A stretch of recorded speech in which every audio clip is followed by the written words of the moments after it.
शिर्डी माझी पंढरपूर ही आरती आज स्टेटसला तर खूप जण ठेवत आहे, पण या आरतीचा अर्थ कधी तुम्ही जाणून घेतला?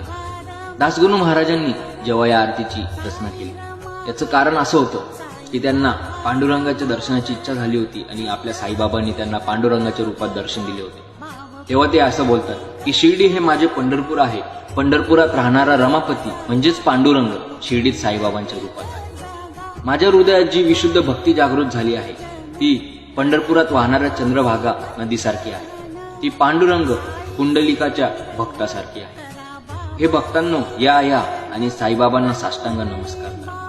आणि चौथी ओळ ते इतकी सुंदर लिहितात की जशी आई आपल्या मुलाला पाहून त्याच्याकडे धावत येते, तशा प्रकारे साईबाबा ही आपली आई बनून आपल्यासाठी कधी पण धावत येते। खूप सुंदर अशी त्यांनी आरती ही रचना केली आहे, शिर्डी माझे पंढरपूर म्हणून आज घरोघरो साई भक्तांच्या घराघरामध्ये शिर्डी नगरामध्ये ही आरती चालू आहे।